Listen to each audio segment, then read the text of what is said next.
Welcome back to the Amazon FBA Sourcing Success Guide. And in this video, we're going to go over some tips that you'll need to know as you start to source material in order to sell in your Amazon FBA business. Now, one thing that you want to start thinking about when you're actually going to buy and purchase things for resale is you want to know that you are going to be able to mark up the item about 200%.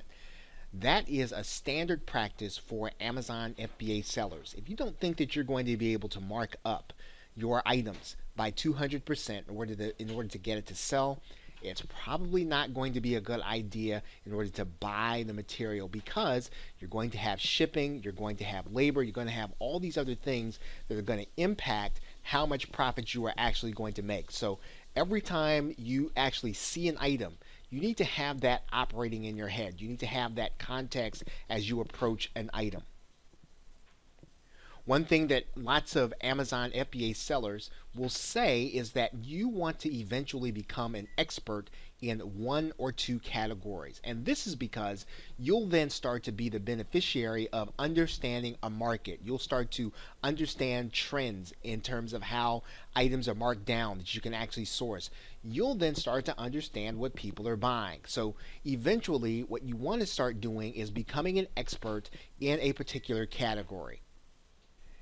Right alongside of that same principle is one where you want to learn the markdown patterns in the stores where you're sourcing inventory. So as you go to different stores, or you go to different department stores or liquidation stores or even online sources, learn their markdown patterns. Understand the seasons. Understand when they're going to mark things down, when maybe they're not even advertising. Those are going to be the best deals that you're going to be able to make, because in some cases you'll be able to negotiate before they actually even make some of the inventory available to the general public. So learn the markdown patterns in the stores where you are sourcing your inventory. You need to start thinking about where you can find discontinued products. Not every retailer, not every store does discontinued products, but some stores specialize in them. You want to find out what those stores are. You want to find out what those locations are, even if they're not necessarily fully in your local area. Understanding where these discontinued products are can mean the difference between you sourcing lots of sellable products on Amazon FBA or having things where you don't really have a lot of margin. Discontinued products, you'll typically be able to get them very inexpensively, and they're going to be able to give you that margin and give you the opportunity to get that 200% markup that we just talked about. Liquidation and surplus stores. Now, these will vary in your particular area, and they might be called by different names. Typically, you're going to have a local retailer that is the primary liquidation store in that area. You want to get to know their patterns, and you want to get to know even management in those stores, so that in the cases where you're going to walk in the store, and there are going to be times when you may take all the inventory that they may have off the shelf, it might look a little strange to the manager. So you want to make sure that you have a good relationship with those managers, with the people that are working there, and then you want to know what they typically have. You want to know when they get their shipments in.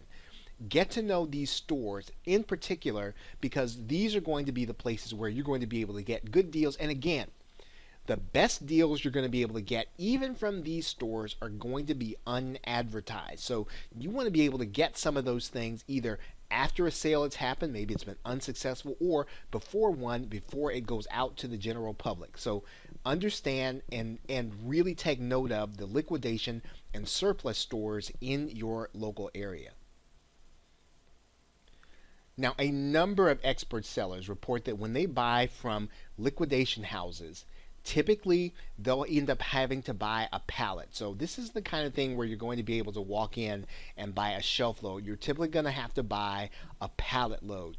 It's probably going to cost you thousands up front, and it is going to cost you some storage. So being able to get that merchandise, get it to Amazon quickly is going to help you to be able to avoid storage charges, and it's going to help you to be able to keep your house clear in order to continue to run your FBA business. So when you approach liquidation houses in particular, just understand you're going to be getting big quantities and you're going to be paying thousands up front, and you're also going to be dealing with storage if you cannot move it quickly. So make sure that you have a plan. Now, one of the other things that you really want to start thinking about is that profits in the FBA business are typically seen from that inventory over the course of a year. So if you're looking at your results from month to month, you may or may not see a trend where you can actually predict what it is you're going to make. If you have inventory and you've had it and it's been selling on Amazon FBA for over a year, then you'll start to have real data as to what it is that you think a particular item is going to do, how well it's going to do, how profitable it's going to be. So start really analyzing your results over the course of 365 days rather than 30 days or a month or 2 months or even 3 months in some cases, especially when you're just getting started. You can also buy out discontinued and available stock from online retailers. And so what you want to try to do again is you want to try to avoid the same interface that all the other retailers are using.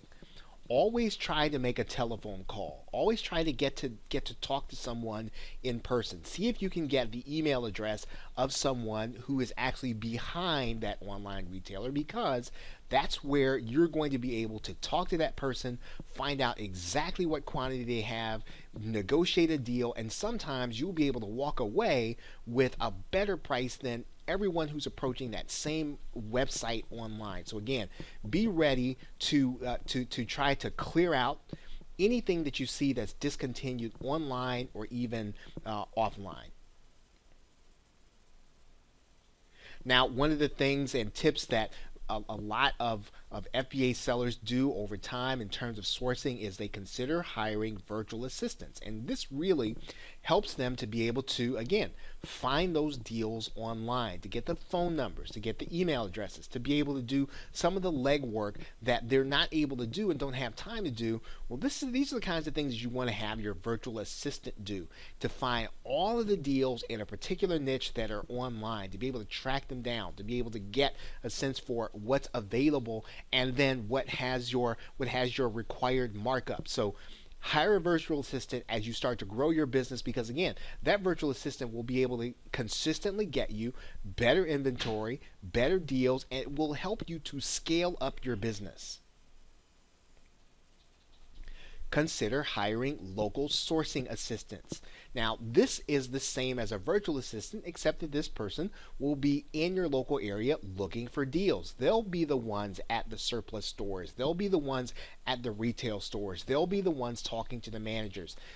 Of course, you want to set up a pattern. You want to set up what it is that you want them to say. And of course, they're going to be acting on your behalf. So you want to make sure that when you're paying a sourcing assistant, that you almost have a scripted way of them being able to interact with people so that, again, they can get the best deal with minimal input from you, and then bring the inventory to you that you'll be able to use in your Amazon FBA business.